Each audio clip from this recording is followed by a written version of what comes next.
ওই দিন মহিলার রূহটা কবজ করতেও মায়া লাগছে। আজরাইলের রূহ কবজ করতে কখনো মায়া লাগে না, কিন্তু ওই দিন দুধের মার রূহটা কবজ করতে আজরাইল আলাইহিস সালামের মায়া লাগছে। কেন মায়া লাগছে? ওই দুধের বাচ্চাটার কথা খেয়াল করে।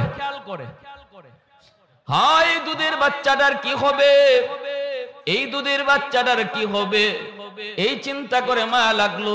কিন্তু রূহটা তো কবজ করে নিয়ে আসলেন। এইদিকে ভাইরা বন্ধুরা, ওই দুধের বাচ্চাটাকে আল্লাহ পাক কেমনে বাঁচান, কেমনে বাঁচান, আল্লাহ কেমনে দয়া করেন, একটু মন দিয়ে শোনেন। এইদিকে কাঠের উপরে ভাসতেছে দুধের বাচ্চাটা। এবার মা নাই, মা নাই, দুধের বাচ্চা একা পানিতে ভাসায়া ভাসায়া একটা জঙ্গলের কিনারায় নিয়ে আসলো। এই জঙ্গলের কিনারায় কাঠটা লাগলো, বাচ্চাটাও কিনারায় ভাসলো। আল্লাহ পাক রব্বুল আলামিন দুধের বাচ্চাটার দুধের ব্যবস্থা আল্লাহ করলেন। কেমনে করতেছেন? এর যুবক, দুধের বাচ্চার দুধের প্রয়োজন, দুধ ছাড়া তার আর কোনো কিছুই তারে বুঝ দেয়া যাবে না। আল্লাহ তারে দুধ খাওয়াবেন কেমন করে? দুধের বাচ্চা তো দুধের জন্য কান্না করে, কিন্তু দুধ পাবে কোত্থেকে?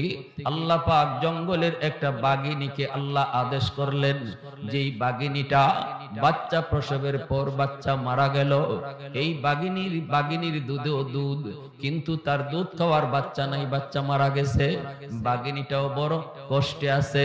আল্লাহ পাকের আদেশ, আল্লাহ পাকের ইশারা, নদীর কিনারায় তুমি চলে যাও। একটা দুধের বাচ্চা পানির কিনারায় এসে দুধের জন্য কান্না করে। আমি আল্লাহর আদেশ, আমি আল্লাহর আদেশ, তুমি বাঘিনী যায়া তাকে দুধ পান করাও। একটু জোরে কন্যা সুবহানাল্লাহ, আর একটু জোরে কন্যা সুবহানাল্লাহ। আল্লাহ চাইলে আল্লাহ পারে কি পারে না?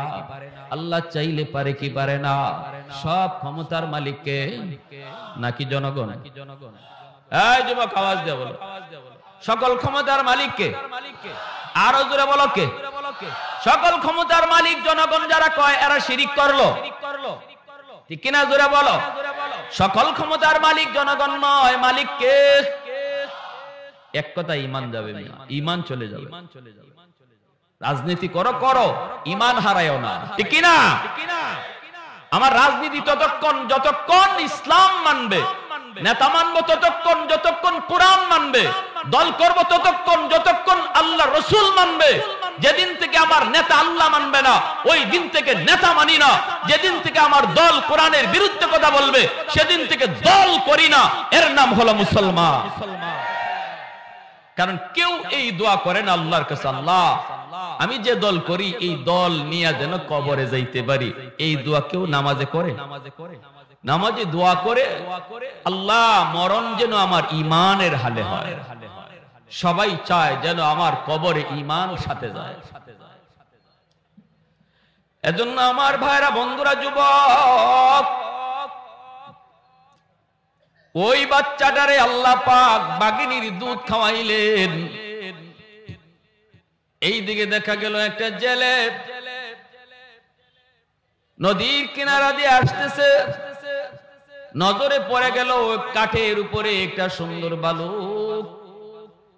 দেখা মাত্রই তার বড় মায়া লাগলো, কুলে উঠায় নিয়ে গেল। আর মনে মনে ভাবতেছে হয়তো কোনো জাহাজ ডুবছে সাগরে, আর এই দুধের বাচ্চাটারে আল্লাহ পাক বাঁচায় নিছে। এর আল্লাহর গোলাম, আল্লাহ চাইলে কেমনে বাঁচায় একটু শুনেন। ভাইরা বন্ধুরা, ওই যে সিডর হয়েছিল বরিশাল অঞ্চলে এক সময়, আপনাদের মনে আসেনি? হ্যাঁ, অনেক লোক মারা গেছিল, অনেক। আমরা ঢাকা থেকে গিয়েছিলাম, উলামায়ে কেরাম আমরা গিয়েছিলাম, আমিও গিয়েছিলাম। গেলাম বরগুনা পাথরঘাটা। সেখানে যাই আমি সব কিছু দেখতেছি। ওই অবস্থায় মানুষদেরকে টাকা দিচ্ছি বাড়িঘর। আমাকে তারা দেখাইতেছে, হুজুর এই জায়গায় একটা ঘর ছিল, বাড়ি ছিল, দেখেন ভিটাটা পর্যন্ত নাই, কোনো কিছুর অস্তিত্ব পর্যন্ত নাই, কোনো কিছুর অস্তিত্ব নাই। এইভাবে দেখাইতেছে, চোখের পানিটাও আমার চোখ দিয়ে পড়ছে। একজন আয় তো কয়, হুজুর এর ফ্যামিলিতে ছিল 10 জন, আছে শুধু 2 জন, 8 জন নাই। অমুক ফ্যামিলিতে আছিল 5 জন, আছে শুধু 1 জন, 4 জন নাই। এইভাবে আসতেছি আর টাকা দিতেছি, মনটা ভারাক্রান্ত। ওই অবস্থায় কিছু মানুষ একটা মেয়েকে নিয়ে আসলো, 7 বছরের একটা মেয়েকে নিয়ে আসলো, নাম হলো সুমি। পত্রিকায়ও মেয়েটার ছবি আসছে। সুমিকে আমার পাশে আনা হলো। ওই হুজুর তাকায় দেখেন 7 বছরের এই মেয়ে সুমি, এই সুমিটাকে আমরা পানি চলে যাওয়ার পর তাল গাছের উপরে তারে পাইছি। কিসে পাইছে জোরে বলে? কয় আমরা যাইতেছি, হাঁটতেছি আর শুনতেছি একটা বাচ্চার কান্নার আওয়াজ। কোথা থেকে কান্নার আওয়াজ?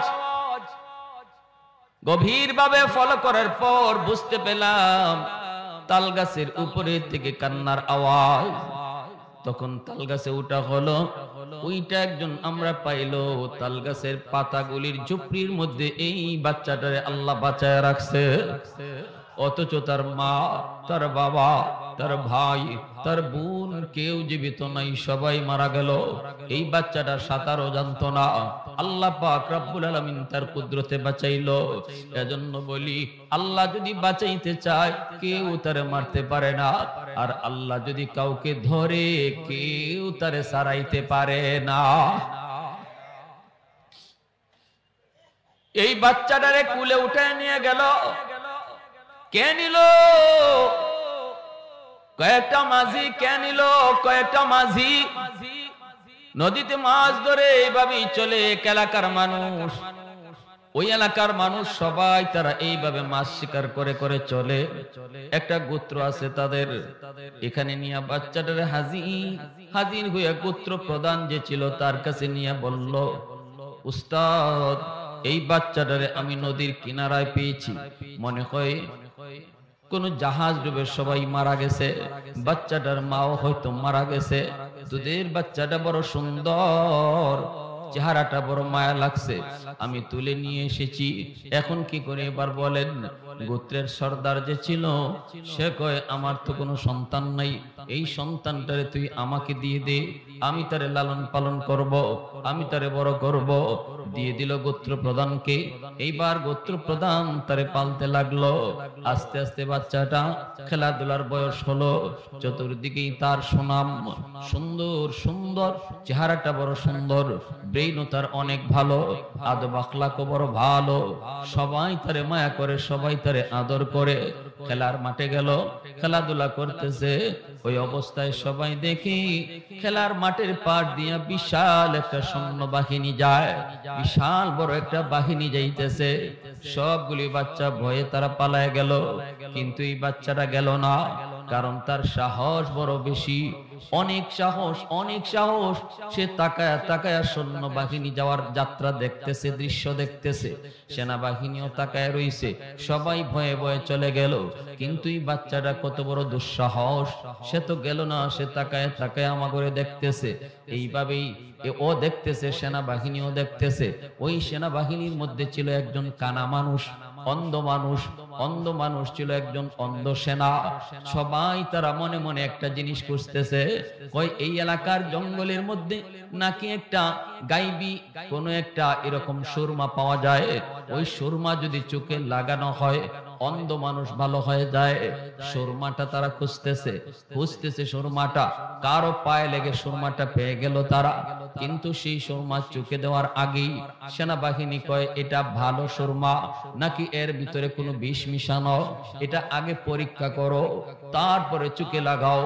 যদি লাগাই বা ভালো নিয়তে, যদি ক্ষতি হয়ে যায় আগে একটু পরীক্ষা করে নাও। কেমনে পরীক্ষা করব? ওই পোলাটারে আনো, ওই বাচ্চাটারে আনো, ওর অনেক সাহস দেখো দাঁড়ায় রইছে, ওরই আনো। ডাক দিয়া তারা আনছে, আইনা বলতেছে, বাবা এখানে বসো। সবাই গেল, তুমি গেলা না কেন? কই আমার ভয় নাই, আমি আপনাদেরকে দেখতেছি। ভালো কথা, তাহলে তুমি একটু দাঁড়াও, আমরা একটা সুরমা পেয়েছি, এই সুরমাটা তোমার চোখে লাগাবো, ভালো একটা সুরমা তোমার চোখে লাগাবো।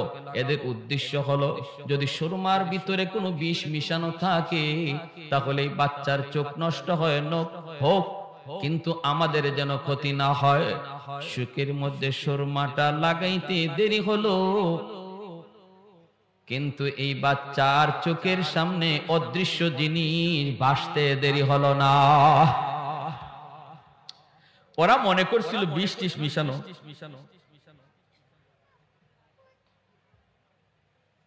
আমি করব, তো এটা আমি করব। ওরা মনে করছে যে এই বাচ্চার চোখ নষ্ট হয় হোক, আমাদের জন্য ক্ষতি না হয়। কিন্তু এই সুরমা তো সাধারণ কোন সুরমাদানি নয়। চোখে লাগানো মাত্রই মাটির নিচের খনিজ সম্পদ তার চোখের সামনে ভেসে উঠল। আল্লাহু আকবার, জোরে বলে। কিন্তু এই বাচ্চা বড় চালাক, কয় না কিছু, জিন ধরে আছে। এখন ওরা বলতেছে, কিরে বাবা কি হয়েছে, তোমার চোখটার কি অবস্থা? তখন এই বাচ্চা কত ট্যালেন্ট, ও মনে মনে কয়, আমি যদি বলি এই সুরমার কারণে আমি মাটির নিচের খনিজ সম্পদ দেখতেছি, তাহলে তো ওরা এই সুরমাদানিটা নিয়ে যাবে, আমাকে আর দিবে না। অতএব না না, এই কথা ওদেরকে বলা যাবে না। তখন বলতেছে, আপনারা আমার চোখে কি লাগাইলেন? আমি তো চোখে কিছুই দেখতেছি না, আমার চোখটা তো মনে হয় নষ্ট হয়ে যাচ্ছে, মনে হয় আমার চোখটা তোমরা নষ্ট করে ফেলছো। এমনি সেনাবাহিনী কয়, বলছিলাম না এটাতে কোনো বিষ আছে, মনে হয় বিষ, তাড়াতাড়ি ভাগো, এই বাচ্চার চোখ নষ্ট হয় হোক, আমাদের কি? তখন ওরা সুরমাদানি ফালাইয়া এই বাচ্চাটার এই জায়গায় রাইখা ওরা চলে গেল। আর বাচ্চা কেমন ট্যালেন্টের ট্যালেন্ট, ওরা চলে যাওয়ার পর সুরমাদানি নিজে উঠাইয়া বাড়ি নিয়ে আসলো। আই সেই বাবারে কয়, আব্বা একটা সুরমা পেয়েছি বলে। কেমনে? কয় এমনে। কত কি হয়েছে? কয় আব্বা চোখে লাগানোর পর মাটির নিচের খনিজ সম্পদ আমি সব দেখতেছি, কোথায় স্বর্ণ, কোথায় রূপা, কোথায় হীরা, কোথায় মণিমুক্তা, সবকিছু আমি দেখতে পাইতেছি।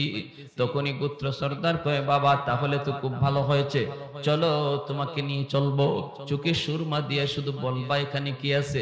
আমার সৈন্যরা খুঁজে খুঁজে সেই সম্পদ তারা বের করবে। অল্প দিনের ভিতরে দেখা গেল পুরা গোত্র সর্দার স্বর্ণ রূপা হীরা মণিমুক্তা দিয়া তারা একদম লালে লাল হয়ে গেল। গোত্রের সবগুলা মানুষ তারা ধনী হয়ে গেল, অস্ত্র বানাইতে শুরু করলো, প্রাচুর্য আর প্রাচুর্য বাড়তে লাগলো। এইদিকে এই বাচ্চা বালক হলো, বালক হওয়ার পরে দেখা গেল গোত্র সর্দার মারা গেল। সমস্ত গোত্রের মানুষ কাকে সর্দার বানাবে, সবাই মিলে এই বাচ্চাটার এই গোত্র সর্দার বানালো। এখন তো আর সে বাচ্চা না, এখন তো সে বালক, কই সে অনেক উপযুক্ত, সে বড় ট্যালেন্ট, সেই হবে আমাদের সর্দার। সর্দারও হয়ে গেল, এখন সে সর্দার। বেশ কিছুদিন চলার পর এই যুবক আস্তে আস্তে বিশাল সৈন্য বাহিনী তৈরি করলো। টাকা পয়সার তো কোনো অভাব নাই, সৈন্য বাহিনী তৈরি করলো, শক্তিও জমালো, দেশের বাদশার বিরুদ্ধে যুদ্ধ ঘোষণা শুরু করলো। বিশাল যুদ্ধ হলো, বাদশাকে হারায়া দিল। এই যুবক এইবার হয়ে গেল এই এলাকার বাদশা। বাদশা হয়ে যাওয়ার পর এখানেই তার শেষ নাই, তার লোভ, তার ক্ষমতা তাকে আরো বাড়তে লাগলো।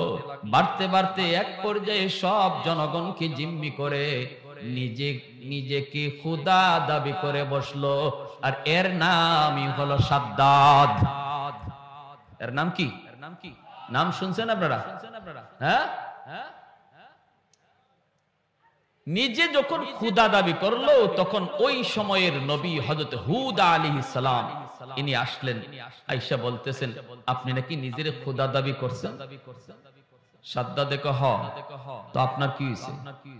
আল্লাহর পয়গম্বর কয়, না এমনটা করবেন না, কারণ খুদা মানুষ হতে পারে না। আমার খোদা যিনি, আপনার খোদাও তিনি, আসমান জমিনের মালিক যিনি, তিনি হলেন আমার আপনার খোদা। না না, আপনি এমন অন্যায় কাজ করবেন না। আল্লাহ পাক সেটা ধৈর্য, আল্লাহ পাক কখনো সেটা মেনে নিবে না। আযাব আসবে, গজব আসবে, পাকড়াও হবে, এমনটা আপনি করবেন না। আপনি আল্লাহকে মানেন। সাদ্দাত কয়, আমি যদি তোমার আল্লাহকে মানি তাহলে লাভ কি, আর না মানলে ক্ষতি কি? হুদ আলাইহিস সালাম কয়, যদি মানেন তাহলে আল্লাহ আপনাকে জান্নাত দিবেন, যদি না মানেন আল্লাহ আপনাকে জাহান্নামে ফালাবেন। সাদ্দাত কয়, জান্নাতটা কেমন একটু কও শুনি। তখন আল্লাহর পয়গম্বর কয়, আদাতুল ইবাদিয়াস সালিহিন মা লা আইনুন রাআত ওয়ালা উযুনুন সামিআত ওয়ালা খাতারা আলা কলবি বাশার। জান্নাত আল্লাহ পাক এমন এক জান্নাত আল্লাহ বানাইছেন, জান্নাতের সুখ শান্তি কোনদিন আমাদের চোখ দেখে নাই, আমাদের কান কোনদিন শুনে নাই, আমাদের অন্তর কোনদিন কল্পনাও করে নাই।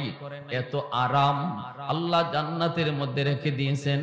এক একটা ইট স্বর্ণের, একটা ইট রূপার, হীরামণি মুক্তা সব কিছু দিয়ে আল্লাহ সাজাইছেন। হুর গিলমান দিয়ে আল্লাহ জান্নাত সাজায় রাখছেন। যখনই এইভাবে পয়গম্বর তাকে বুঝাইলেন, সাদ্দাত বড় অহংকারী, সে বলে আমিও এমন একটা জান্নাত বানাবো। আল্লাহ যদি বেহেশত দিতে পারে তো আমি তোমার আল্লাহর বেহেশত কেন নিব? আমি নিজেই বেহেশত বানাবো। নাউজুবিল্লাহ, জোরে কোন, আরো জোরে কোন নাউজুবিল্লাহ। আমি তোমার আল্লাহর দেওয়া বেহেশতে কেন যাব? আমি আমার নিজের বেহেশতই বানাবো।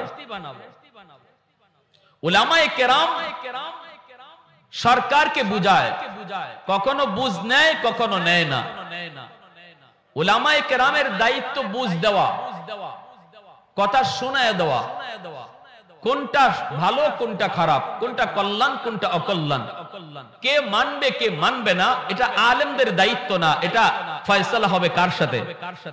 জোরে বলেন, আল্লাহর সাথে। উলামায়ে কেরামের দায়িত্ব এই নয় যে মানুষকে পিটাইয়া নামাজি বানানো, এটা আলেমদের দায়িত্ব নয়। এই দায়িত্ব আল্লাহ নবীকেও দেয় নাই। আল্লাহ পাক বলে লাস্তা আলাইহিম বিমুসাইতির, বন্ধু আপনি দারোগা না, আমি আপনাকে দারোগা বানায় পাঠাই নাই, আমি আপনারে পাঠাইছি ওদেরকে শুনান যে কি করলে জান্নাতে যাওয়া যায় আর কোন কাম করলে জাহান্নামী হতে হয়। এটা শুনায় আপনি চলে যান, আপনার ডিউটি শেষ। ওয়ামা আলাইনা ইল্লাল বালাগ। কেউ যদি নামাই না আমি আল্লাহকে বুঝ দিতে পারে, এটা তার ব্যাপার, আমার ব্যাপার, বাকি এর বেশি আপনার কিছু বলার দরকার নাই। উলামায়ে কেরাম সাধারণ মানুষকে এই কথা বলে, সরকারকে এই কথা বলে, বিরোধী দলকে এই কথা বলে। উলামায়ে কেরাম সবার বন্ধু, কারো দুশমন নয়। কখনো কখনো সরকার আলেমদের বুঝটাকে খারাপ মনে করে, উল্টা মনে করে, আলেমদের বিরুদ্ধে অ্যাকশনে চলে যায়। অথচ আলেমরা তার ভালোর জন্যই বলেছিল। হুদ আলাইহিস সালাম সাদ্দাতকে তার ভালোর জন্য বলেছিলেন আল্লাহকে মানো, কখনো নিজে খোদা দাবি করো না। কিন্তু উনার বুঝ সে মানে নাই, না মাইনে সে ভুল পথে হাঁটছে, পরিণামে আল্লাহর পাকড়াওর শিকার হয়েছে। ঠিক কি না? আমরাও দেখি এই জমানা তো যারাই আলেমদের কথা মানবে না, আলেমদেরকে ভুল মনে করবে, তাদের ধরাও ঠিক এবং ধরা আসেও, ধরা খাইতেছেও। ঠিক কি না? একদিন দুদিনের বিষয় নয় এটা। মাছ মারার জন্য বর্ষি ফেলাইছে, আর একটা নতুন মাছ আই সেই বর্ষির কিনারায় আধার খাওয়ার জন্য ঘুরতেছে। একটা পুরাতন মাছে আইসা বলতেছে, ভাই রে এটা তোর আধার না, এটা তোর জম। জম, জম বুঝেননি আপনারা? জম কননি, সিলেটে জম কয়, জম মানে মরণ আর কি। যে এটা তোর আধার না, এটা কিন্তু তোর জম, এটা খাবি না, এটা তোর খানা না। এটার ভিতরে একটা বর্ষি আছে বাঁকা, এই বর্ষিটা দেখা যায় না। আবার বর্ষির সাথে একটা সুতা লাগানো আছে, পানির উপরে একটা চুটকাটি আছে। এই চুটকাটিটা তুই খানা মুখে দিলেই লড়বে। আর ওই চুটকাটির সাথে একটা কোড়া লাগানো আছে। পারের একজন লোক বসা শিকারী, শিকারী টের পাবে যখনই তুই আধারে মুখ দিবে, তখন ও শিকার করার জন্য প্রস্তুতি নিবে। তুই এটাকে আধার মনে করে খাবি, আর ওই ভিতরে যে একটা বর্ষি আছে বাঁকা, এটা তোর ওই গলার দিকে লাগবে, আর ওই উপরে চুটকারিটা পানির নিচে তখন ঢুকে যাবে। শিকারী বুঝে যাবে তুই মুখে নিয়ে দৌড় দিছ, তখনই তোর এসকা একটা টান দিবে। এই টান দিয়েই তোর গলার একদম গলার ফাতারে এরকম ভাবে লাগবে বর্ষিটা, আর টান দিয়ে তোরে উপরে উঠে নিয়ে যাবে। তারপরে তোরে জাতা দিয়ে ধরবে, ধইরা বাড়িতে নিবে, নিয়ে তার বিবি সাহেব একটা বাঁকা এরকম ভাবে, আপনারা দাও কন্নি দাও কি কোন এটারে বটি, বটি, এই বটি নিয়ে তার বউ কিন্তু বসা, আবার সালিও রাখছে। সালি, তোর শরীরটা তো পিছলা, সালি দিয়া তোর এই পিছলাটারে মজাবে। তারপরে এই বটির উপরে উঠাইয়া পরিবারের সদস্য যে কজন আছে এতটা পিস করবে, তারপর তোর তেল দিয়ে ভাজবে, 32টা দাঁত দিয়ে চাবায়া খাবে, এরপরে তোর গিয়ে পরিণাম হবে। এই কথা কইয়েই পুরাতন মাস্টার বলতেছে, ভাই তুই খাবি না, আমি দুদিন আগে তোর দুনিয়ায় আসছি, অভিজ্ঞতা একটু বেশি, এটা তোর আধার না, এটা তোর জম। কই ঠিক আছে ভাই, আপনি একটা ভালো উপকার করছেন। এই কথা কইয়া উনি চইলা গেছে। উনি উনার কাজ চইলা গেছে, কারণ উনার কাজই ছিল এতটুকু, দাঁড়ায় থাকা তার কাজ নয়, উনার কাজই ছিল এতটুকু, বলে যাওয়া নামাজ পড়ো জান্নাত পাবে, নামাজ পড়ো না জাহান্নামী হবে। এতটুকু বইলা একজন আলেম আপনার ঘরে বসা থাকবে না, সে তার ডিউটিতে চলে যাবে। এবার আপনি নামাজ না পড়া আল্লাহকে বুঝ দিতে পারলে আপনি দিয়ে দেন, আমাদের কি অসুবিধা নাই। আর যদি ধরা খান তো আমার কি, আপনি ধরা খাবেন, আমার ডিউটি আমি পালন করলাম। বড় মাসটা চলে গেল, নতুন মাসটা এবার আধারের চতুর্দিকে ঘুরে আর কয় কোথায়, আমি তো কোনো বর্ষি দেখি না, হায় হায় আমাকে মনে হয় ধোঁকা দেওয়া হচ্ছে। আধারের ভিতরে যে বর্ষি আছে, বাঁকা বর্ষি, এটা কি শিকারী দেখায় রাখে? হ্যাঁ, এটা লুকানো থাকে না, মাছে তো এটা দেখে না, লুকানো থাকে। তো নতুন মাছটা ঘুরে আর কয় মনে হয় আমাকে ধোঁকা দেওয়া হচ্ছে, আসলে আমি চলে গেলে পরে উনি আইসা মনে হয় খানাটা খাবে, এই আদারটা খাবে। তো উপরেও তাকায়, দেখে যে না, উপরেও কোনো মানুষ দেখা যায় না, কোনো শিকারীও দেখা যায় না। তখন সে ওভার শিওর হলো যে না, আসলে এটা আমার একটা ধোঁকা, আসলে ধোঁকা, আমাকে এখান থেকে সরাইয়া বড় ভাই এসে খানাটা খাবে, আমি খেতে দেব না, আমি খাবো। কই এই সে আধারটা নিজেই খাইলো। বলুন তো, খাওয়ার পরে তার গলায় লাগলো নি? বর্ষি লাগছে তো? উপর থেকে টান দিছে তো? পারে উঠাইছে তো? ধরতেছে তো? ধরছে তো? ঘরে নিছে তো? বটিতে উঠছে তো? তখন কয় হায়, আমি যা বুঝেছিলাম সব ভুল বুঝেছি, হুজুর যা বলেছিল ঠিক বলেছিল। ঠিক না? আমাকে আরেকবার সুযোগ তোমরা দাও, আর আমি এই আধার খাবো না, আর খাবো না, আমাকে আরেকটা বার সুযোগ দাও। কোন শিকারী আর সুযোগ দিবে?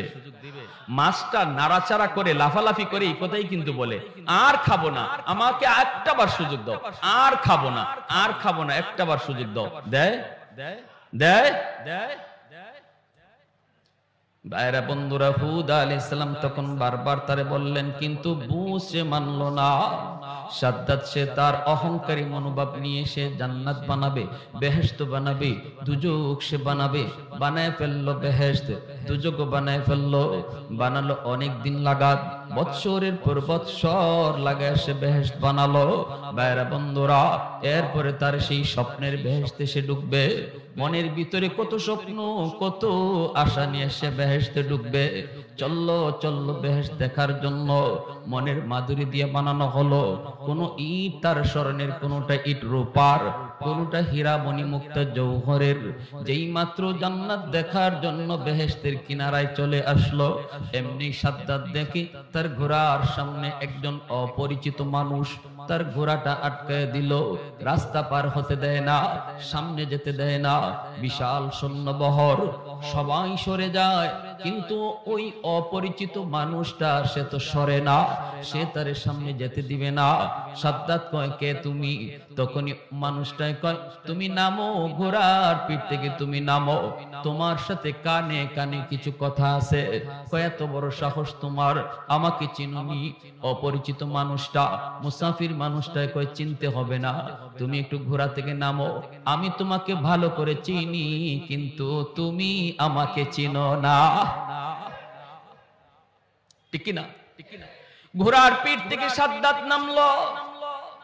কানে কানে যাওয়া মাত্রই অপরিচিত মুসাফির কানের কাছে আইসা তখন ডাক দিয়া বলতেছে, বাদশাহ আমাকে তুমি চিনোনি? আমি হলাম মালাকুল মউত আজরাইল। আল্লাহ আমাকে পাঠাইছে তোমার জান কবজ করার জন্য, তুমি প্রস্তুতি নাও। সাদ্দাত পছন্দরে গেল। আজরাইলকে চিনে না এমন কোন মানুষ হয় না, ঠিক কিনা জোরে বলেন?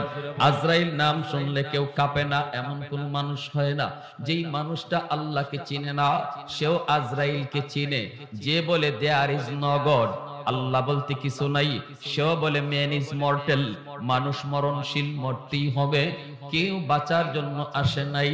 ভাইরা বন্ধুরা, মালাকুল মউত আজরাইল আলাইহিস সালাম যখন তার পরিচয় জানালেন, সাদ্দাত তখন শুধু অনুরোধ করেছিল, ভাই আজরাইল একটু সুযোগ দিবানি, আমি আমার স্বপ্নের বেহেশতটা একটা নজর দেখব, শুধু একটা নজর দেখব, আমাকে এতটুকু সময় তুমি দিবানি। মালাকুল মউত আজরাইল কয়, সাদ্দাত ইযা জাআ আজালুহুম লা ইস্তাখিরুনা সাআতাম ওয়া লা ইস্তাকদিমুন। আল্লাহ পাক কখনো কাউকে সময় দেয় না, সুযোগ দেয় না। যখন যেখানে যার মরণের আদেশ, এই জায়গায় তার মরণ হয়। প্রস্তুতি নিয়ে নাও। মুহূর্তের ভিতরে সাদ্দাদের জানটা কবজ করা হয়ে গেল। শখের আর স্বপ্নের বেহেশত আর দেখা সম্ভব হলো না। সমস্ত জালেমের শেষ পরিণতি আসেনি না নাই? একটু জোরে আওয়াজ দিয়ে এখন আসেনি না নাই? এজন্যই আমার নবী, রহমতের নবী কয়, উম্মতের দল সাবধান, তোমরা কখনো জুলুম করবা না। দুর্বলের উপরে জুলুম করো না, অসহায় মানুষের উপরে জুলুম করো না। ঘরের বউটা তোমার কাছে বড় দুর্বল, সে তার মা চাইরা, বাবা চাইরা, ভাই বোন, আপনজন, প্রিয়জন সব ছেড়ে স্বামীর হাত ধরে অচেনা জায়গায় এসেছি। এই ঘরে তার আপন বলতে কেউ নাই। এর যুবক, একটু দিলটা নরম করে কথাগুলি বোঝার চেষ্টা করো। তোমার ঘরে তোমার বিবি হলো সবচেয়ে বড় দুর্বল। এই জায়গায় তার মা নাই, ভাই নাই, বোন নাই, কেউ নাই। যেই মেয়েটা ছোট্ট থেকে বড় হলো, মা বাবা, ভাই বোন সবার ভালোবাসা পেয়ে একটা সময়ে স্বামীর হাত ধরে অচেনা জায়গায় সে পাড়ি জমালো। যেই জায়গা ছিল তার চিরচেনা জায়গা, যেই মানুষগুলা ছিল তার আপন, ওই আপন মানুষগুলাকে সে চিরদিনের জন্য পর বানায়া স্বামীর ঘরে চলে আসলো। এই জায়গায় আপন তার কেউ নেই। তুমি স্বামী যদি জুলুম করো, তুমি যদি তার উপর অত্যাচার করো, চোখের পানিটা মাটিতে পড়বে না। কখনো কখনো দেখবেন মহিলা ফোন দিয়া বাবার কাছে কয় না, বউয়েরা মার কাছেও জানায় না, স্বামীর বাড়ি নির্যাতনের কথা শোনায় না। কারণ মা অহেতুক টেনশন করবে, বাবা অহেতুক টেনশন করবে। পাকঘরে যায় চোখের পানিটা ফালায়, বাথরুমে যায় চোখের পানিটা ফালায়। এ যুবক, আমার নবী, রহমতের নবী কয়, ওই চোখের পানির ফুটাটা মাটি গ্রহণ করে না, আল্লাহর আদালতের ফাইলে গিয়ে জমা হয়ে যায়। কিয়ামতের ময়দানে বহু স্বামী স্ত্রীর মামলায় আল্লাহর আদালতে ধরা খেয়ে যাবে। কখনো কখনো মোহরের টাকা না দিয়ে ধরা খাবে। এমন বহু ছেলে পাওয়া যাবে, স্ত্রীর মোহরের টাকা না দিয়ে কবরে চলে গেছে। এমন বহু স্বামী পাওয়া যাবে, স্ত্রীর গায়ে হাত উঠাইছে। এমন বহু স্বামী পাওয়া যাবে, স্ত্রীকে মানসিকভাবে টর্চারিং করছে। কিয়ামতের ময়দানে আল্লাহর আদালতে বিচার, বিচার, দুর্বলের বিচার। আল্লাহ পাক রব্বুল আলামিন বলবে, বান্দা, তোর নামাজ তোর এই জায়গায় আটক, তোর হজ এখানে আটক, তোর রোজা, তোর তাসবিহ, তোর তাহলিল সব এখানে আটক। তোর স্ত্রীর মামলা আছে তোর বিরুদ্ধে, এই মামলা ডিসমিস কর, এরপরে তুই জান্নাতে যা। আমি আল্লাহর হক যা নষ্ট করেছো মাফ করে দিলাম, কিন্তু মানুষের হক যা নষ্ট করেছো এই ব্যাপারে আমি আল্লাহ কিছু জানি না। ওই দিন আপনি স্ত্রীর কাছে মাপ চাইবেন, কিন্তু স্ত্রী আপনাকে মাপ দিবে না। কারণ হাসরের ময়দান কেউ কাউকে মাপ দেয় না। ঠিক কিনা জোরে কর? হাসরের ময়দান দয়া দেখানোর জায়গা না, হাসরের ময়দান আদায় করে নেওয়ার জায়গা। বলবে, বিবি গো, এত আদর করেছি, এত মায়া, ঈদে ঈদে তোমাকে নতুন শাড়ি কিনে দিয়েছি, আজকে আমাকে মামলা দিয়ে আল্লাহর দরবারে আটকায়ও না, দয়া করে তুমি মাফ করে দাও। কিন্তু কোন স্ত্রী স্বামীকে মাফ দিবে না। মার মামলা থাকবে সন্তানের উপরে, বাবার মামলা থাকবে সন্তানের উপরে। সন্তান মার কাছে হাত জোর করে মাপ চাবে, বিন্দু পরিমাণ মায়া সন্তানকে দেখাবে না। যেই মা দুনিয়াতে কেউ যদি তার সন্তানকে মারতে আসতো, মা আগে দাঁড়ায় বলতো, আমাকে তোরা হত্যা কর, কিন্তু আমার সন্তানের গায়ে তোমরা টাচ করবা না। ওই মা ও কিয়ামতের ময়দানে সন্তানকে বিন্দু পরিমাণ মায়া দেখাবে না। আমার ভাইরা, বন্ধুরা, জন্য বলছিলাম, যুবক, মানুষের হক বড় খতরনাক, বড় সঙ্গীন। নামাজ তোমার আটক, রোজা তোমার আটক, হজ তোমার আটক। এজন্যই তো আমার নবী, রহমতের নবী, মরজে মৌতের আগে নবীজি মসজিদে নববীতে এলান করেন, সাহাবীরা কোন দিন জানি আমার মরণের ডাক চলে আসে, এর আগে আমি তোমাদের কাছ থেকে মাপ নিতে চাই। যদি আমি কারো হক নষ্ট করে থাকি, আমি যদি কাউকে কষ্ট দিয়ে থাকি, আমি নবী তোমাদেরকে আবদার করি, আদায় করে নাও আদায়। মরণের পরে আল্লাহর আদালতে মামলা দিও না। নবীজি যেই মাত্র মসজিদে নববীতে বললেন, আমার কাছে কারো কোনো পাওনা আসেনি একটু বলো, সাথে সাথে একজন সাহাবী দাঁড়ায় বলেন, ইয়া রাসূলুল্লাহ, আমার পাওনা আছে, আমার পাওনা আছে। নবীজি বলেন, কি পাওনা তুমি বলো। সাহাবী কয়, নবী গো, একদিন আপনি আমার পিঠে চাবুক মারছিলেন, চাবুক। তবে চাবুকটা আপনি জেনে শুনে মারেন নাই। আপনি ঘোড়ার পিঠে উঠছেন, উইটে ঘোড়াকে চাবুক দিছেন, আমি ঘোড়ার পিছনে দাঁড়ানো ছিলাম, চাবুকটা ঘোড়ার পিঠে না পইরা আমার পিঠে পড়ছিল। আজও পর্যন্ত আমি কাউকে বলি নাই। আজ যখন আপনি মাপ চাইতেছেন, বদলা নিতে বলেন, এজন্য আমি বললাম, ওগো নবীজি, আমার পিঠে আপনার একটা চাবুকের পিঠা আছে। আল্লাহর নবী কয়, তুমি বদলা নিতে চাও, বদলা নিয়ে নাও, দ্রুত আমার কাছ থেকে বদলা নিয়ে নাও, দ্রুত আমার কাছ থেকে বদলা নিয়ে নাও। আমি নবী কারো হক নিয়ে কবরে যেতে চাই না, এটা আল্লাহ কখনো মাপ দেয় না। নামাজ এক ওয়াক্ত কাজা হয়েছে, আল্লাহ চাইলে মাফ করে দিবে, কিন্তু কোন মানুষের হক নষ্ট করে কেউ কোনোদিন মাপ পাবে না। সাহাবী কয়, ইয়া রাসূলুল্লাহ, আমি বদলা নিব। আল্লাহু আকবার জোরে কোন। মসজিদে নববীতে কান্নার রুল পড়ে গেল। সমস্ত সাহাবায়ে কেরাম অবাক অবাক, সবাই তো অবাক হয়ে তাকায় রইলেন। আবু বকর সিদ্দিক দৌড় দিয়ে আসলেন, আয়েশা সাহাবীকে বুকে জড়ায়া কান্না করে কয়, ভাইরে, তুই কি বলো, আমার নবীকে তুই চাবুক মারবি? কয়, হ, আমি চাবুক মারবো। আবু বকর কয়, না না, এমন করবি না। আমি আবু বকরের পিঠে তুই একটা না দুইটা না 100টা চাবুক মার, তবু আমার রহমতের নবীর গায়ে হাত উঠাবি না। আল্লাহ নবী কয়, আবু বকর, রাস্তা ছেড়ে দাও, তাকে সামনে আসতে দাও। দুনিয়ার জমিনে পিঠে চাবুক নেওয়া ভালো, কিন্তু আল্লাহর আদালতে চাবুক নেওয়া ভালো না। দুনিয়ার আদালতে মাপ নিয়ে নেওয়া বুদ্ধিমানের কাম, আল্লাহর আদালতে মামলা নিয়ে হাজির হওয়া বোকার কাম।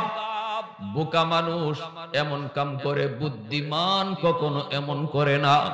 আবু বকর, তুমি তারে রাস্তা ছেড়ে দাও। সাথে সাথে হযরত ওমর দৌড় দিয়ে গিয়ে তারে জড়ায় ধরলেন। জড়ায় ধরে বলতেছেন, ভাই, তোর পায়ে ধরে আমি মাপ চাই, ভাই, তোর পা ধরে মাপ চাই। আমার নবীর গায়ে তুই হাত উঠাবি না, আমার নবীর গায়ে হাত উঠাবি না। আমি ওমর এত শক্ত দিলের মানুষ, আমি কান্না করতেছি, দেখ, একটু তাকে দেখ।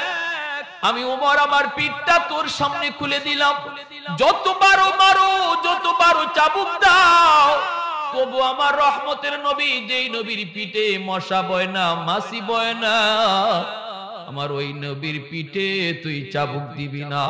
তখনও আমার নবী কয়, ওমর, রাস্তা ছাড়ো, তার সামনে আসতে দাও। একটু জোরে কোন আল্লাহু আকবার, আর একটু জোরে কোন আল্লাহু আকবার। কৌনৈন মুখতার খুদা তুমকো বানায়া,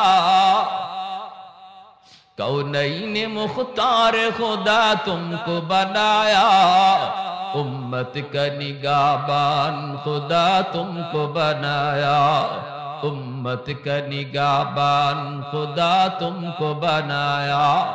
मौला मेरा आका मेरा रहमत की नबी है, तजदार मदीना की तो माहे अरबी है, तजदार मदीना नाहि तो माहे अरबी है। नबीजी कहे, ना रे उमर, केउ तारे बाधा दियो ना, बाधा दियो ना, आमी आमार उम्मत के मरণের আগে শিখায়া যাইতেছি। জোরে কোন সুবহানাল্লাহ। আজ যদি আমি নবী পিঠে চাবুক নেই, আমার উম্মত সেটা সারা জীবন মনে রাখবি। কেউ কোনোদিন কারো হক নষ্ট করে কবরে আসবে না। বুদ্ধিমান মরণের আগে আগে হক ফিরিয়ে দেয়। ভাই যদি বোনের হক নষ্ট করে, আল্লাহ কর্তৃক সম্পদ আল্লাহ বন্টন করে দিয়েছে, বাবা মারা যাওয়ার পর এই সম্পদে কেমনে বন্টন হবে? ভাই কত অংশ পাবে, বোন কত অংশ পাবে, আল্লাহ সেটা নিজে বন্টন করে দিয়েছে। কোনো ভাই যদি এমনটা করে বোনকে ঠগায়, তাহলে সে কবরে যাওয়ার আগে আগে অন্তত বোনদেরকে ডাইকা আবার সম্পদ ফিরাইয়া দিবে। সে হলো দুনিয়াতে বুদ্ধিমান। আল কাইয়িসু মান দানা নাফসাহু ওয়া আমিলা লিমা বাদাল মাউত। যদিও কখনো দুনিয়াতে রাগের বশে দুর্বলের উপর হাত উঠাইছিল, ওই মানুষটা খুব দ্রুত দুর্বলের কাছ থেকে মাপ চেয়ে নিবে। যদি সে বুদ্ধিমান হয়, যদি সে কারো উপরে হাত উঠায়, যদি সে কাউকে বকা দিয়া থাকে, মরণের আগে আগে তার কাছ থেকে মাফ নিবে। কারণ কিয়ামতের ময়দানে আল্লাহ এক ওয়াক্ত নামাজ কাজা হলে আল্লাহ মাফ করবে, কিন্তু এই হক যেটা মানুষের নষ্ট হয়েছে, এই ব্যাপারে আল্লাহ বলবে আমি কিছু জানি না, এটা আমার বিষয় না। যার সাথে মামলা তার কাছ থেকে ডিসমিস করো। এজন্য চেয়ারম্যান যারা হইছো, মেম্বার যারা হইছো, মনে রাখো, জনগণের মাল যদি তোমরা খাও, গম চুরি করে খাও, টিন চুরি করে খাও, রাস্তার টাকা খাও, কিয়ামতের ময়দানে দেখবা হাজার জনের মামলা তোমার বিরুদ্ধে। একজন দুইজনের মামলা না, প্রতিনিধি হওয়া যেমন আল্লাহর দরবারে অনেক দামি, এই হক যদি নষ্ট করা হয় তার জন্য আযাব তত বড়। এজন্যই নবী কয়, কোন চেয়ারম্যান, কোন মেম্বার, কোন প্রতিনিধি যদি আল্লাহর ভয় অন্তরে রাইখা জনগণের খেদমত করে, তাহলে নামাজ রোজা নফল নামাজ পড়া একজনে যতদিনে আল্লাহর ওলি হবে, একজন চেয়ারম্যান আল্লাহর ভয় অন্তরে নিয়া জনগণের খেদমত কইরা এর আগে আল্লাহর ওলি হয়ে যায়। কারণ মানুষের খেদমতের উপরে কোনো নফল বন্দেগী নাই। অতএব অল্প দিনে যেমন আল্লাহর ওলি হওয়া যায়, মানুষের হক নষ্ট করলে তার শাস্তিটা হয় আল্লাহর দরবারে তত বেশি। আমার ভাইরা, বন্ধুরা, আমার নবী রহমতের নবী কয়, সাহাবীরা শোনো, কেউ তারে বাধা দেবা না, আমার সামনে তারে আসতে দাও। আর কেউ তার সামনে গেলেন না। সাহাবী আসতেছেন, মদিনার মসজিদ একদম নীরব, নিস্তব্ধ হয়ে আছে। সাহাবায়ে কেরামের চোখ থেকে পানি ঝরতেছে, সবাই কান্না করে। আজ আমার নবীর পিঠ মুবারক, যেই পিঠে কোনোদিন মাছি বয় নাই, মশা বসে নাই, এই পিঠে একজন সাহাবী যে চাবক মারবে, কেমনে মদিনার মানুষ সেটা সহ্য করে? সাহাবায়ে কেরাম সেটা কেমনে সহ্য করে? সবাই নিস্তব্ধ নীরব হয়ে বসা। সাহাবী সামনের দিকে আগাইতে লাগলেন, নবীজির কাছে যায় বলতেছে, ইয়া রাসূলুল্লাহ, ওগো নবীজি, আমাকে আপনি যেদিন মারছেন ওই দিন আমার গায়ে কোনো জামা ছিল না। যদি 100 সমানে সমানে বদলা নিতে হয়, তাহলে আপনার গায়েও কোনো জামা রাখতে পারবেন না। তখন ছিল আমার খালি গা, গায়ে কোনো জামা ছিল না। যদি সমানে সমানে আমার বদলা নিতে হয়, তাহলে আপনিও জামা রাখতে পারবেন না। মায়ার নবী, দয়ার নবী, এই কথা শোনার পর নবী নিজে জামা খুলে ফেলতেছেন। আল্লাহু আকবার, জোরে বলেন, একটু জোরে আওয়াজ দেখুন না, আল্লাহু আকবার, আরো জোরে কোন না, আল্লাহু আকবার। রহমতের নবী তার জামা খুলে ফেলতেছেন, জামা খুলে ফেলতেছেন। মদিনার মসজিদে কান্নার রুল পড়ে গেল, রুল।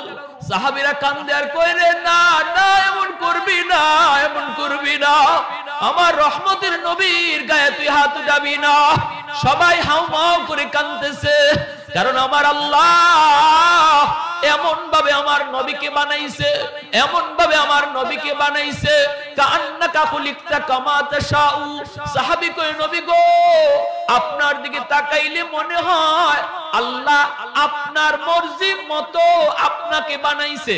চোখ বানানোর আগে যেন আল্লাহ আপনারে জিজ্ঞেস করেছে, বন্ধু আমি তোমার চোখ বানাবো, কেমনে চোখ বানালে তুমি খুশি একটু বলো।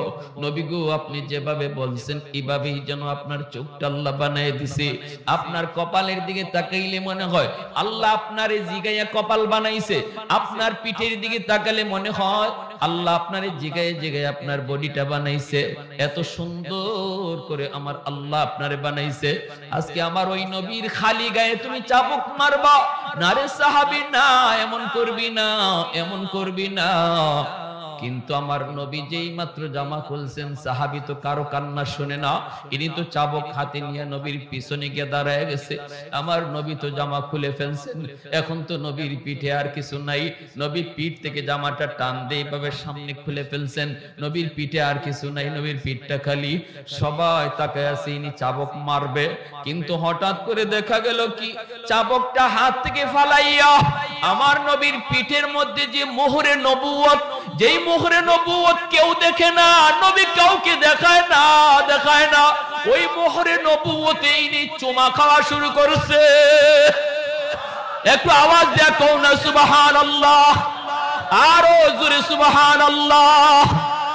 উলফত মে তেরি ওয়াইসিনে দন্দন কো তোরা, बू बकर उमर नक्श कदम तेरा न छोड़ा, उल्फत में तेरी वैस ने दंदन को तोड़ा, बू बकर उमर नक्श कदम तेरा न छोड़ा, आयो शाख नबी वाक़े असरार मदीना, सुल्तान का सुल्तान है सुल्तान मदीना, सरकार का सरकार है सरकार मदीना, गुलजार का गुलजार है गुलजार मदीना।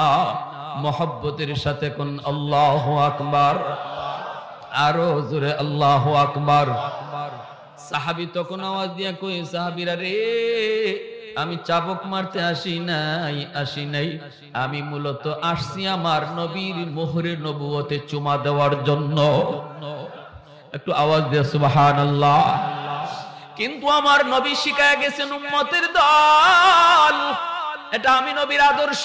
মরণের আগে আগে মানুষের হক মুক্ত হইয়া তুমি কবরে যাও, মানুষের মামলা লইয়া কেউ কবরে যেও না, কারণ এই মামলার রায় আল্লাহ দিবে না, আল্লাহ দিবে না।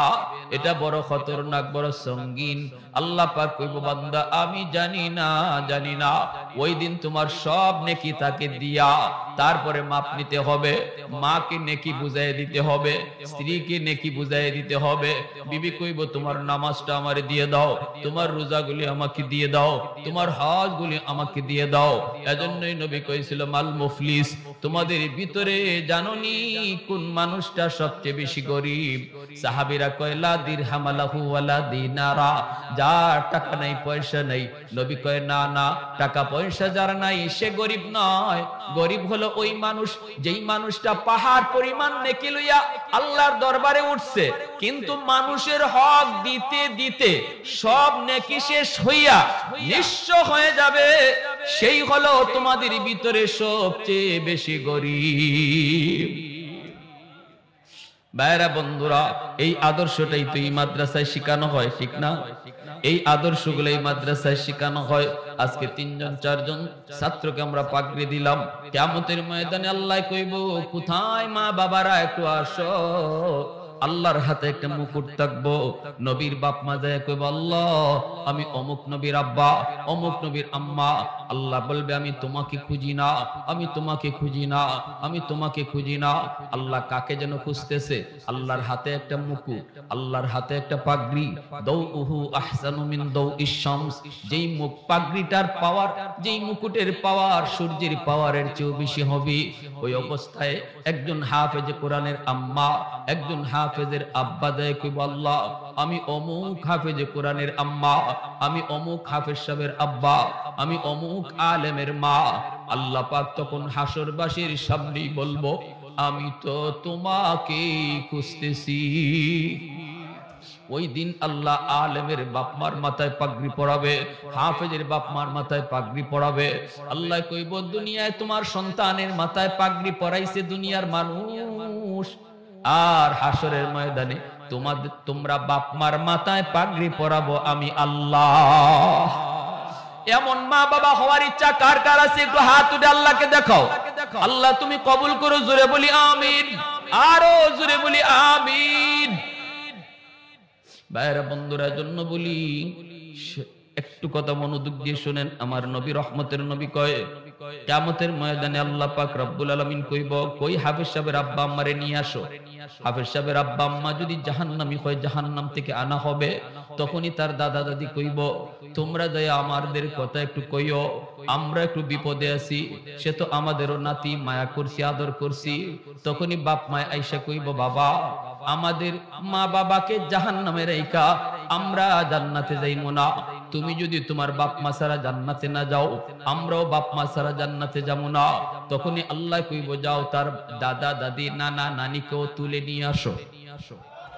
দাদা দাদি নানা নানিকে যখন তুলে আনতে যাবে, এলাকার মানুষেরা কইব, ভাই আমরা ওই এলাকার মানুষ যেই মাদ্রাসায় পইরা তোমার নাতিটা হাফেজ হইছে, আমরা ওই এলাকার মানুষ, আমরা এই মাদ্রাসায় সাহায্য করছি, এই মাদ্রাসায় সহযোগিতা করছি, আমরা বড় বিপদে আছি, একটু তারে যায় কইও। দাদা দাদি নানা নানি এসে কইব, ভাই রে শোন, যেই মাদ্রাসায় পইরা তুমি হাফেজ হইছো, আলেম হইছো, ওই এলাকার মানুষ কিছু জাহান্নামে আছে, এরা তোমাকে একটু পড়ালেখার সুযোগ করে দিছিল, খাওয়া থাকার সুযোগ দিছিল, যার কারণে তুমি আজকে হাফেজ হইছো, আলেম হইছো, এদেরকে একটু তুমি বাঁচানোর চিন্তা করো। তখনই কইব, আল্লাহ ওই মানুষগুলা যদি সহযোগিতা না করতো, আমি আমার সিনায় তোমার কোরআন নিতে পারতাম না, তাদেরকে সারা জান্নাতে যাবো না। তখনই আল্লাহ কইব, যাও ফেরেশতারা যাও, জাহান্নাম থেকে ওই মানুষগুলাকে তুলে নিয়ে আসো। দুইটা সারিতে দাঁড় করানো হবে। মেশকাত শরীফের টিকার মধ্যে এসেছে, দুইটা সারিতে দাঁড় করানো হবে এলাকার মানুষগুলিকে, আর মাঝখান দিয়ে আল্লাহ পাক হাফেজ সাহেবকে ছেড়ে দিবে, কোরআনের পাখিকে আল্লাহ ছেড়ে দিবে, আর বলবে, তোমাকে যতজনে চিনবে, তুমি যতজনকে চিনবা, তাদের সবাইকে নিয়া বর যাত্রীর মতো জান্নাতে ঢুকো। একজনে কইব, হুজুর আপনি আমারে চিনছেন নি? কয়, তুমি কেডা? কয়, আনাল্লাযী সাকাইতুকা মাআ, আমি আপনাকে এক গ্লাস পানি পান করাইছিলাম। আরেকজনে কইব, হুজুর আপনি আমাকে চিনছেন নি? আনাল্লাযী ওয়াহাবতুকা ওযুয়া, আমি আপনাকে এক বদনা অজুর পানি দিছিলাম। মুহাদ্দিসিন কেরাম বলে, এখানে পানি আর অজুর পানি উদ্দেশ্য না, যতজনে যতভাবে সহযোগিতা করছে সবাই তখন বলবে, আর তার মনে পড়বে। তখনই আল্লাহকে কইব, আল্লাহ অমুকে অমুকে অমুকে অমুকে অমুকে অমুকে এইভাবে সাহায্য করছে। আল্লাহ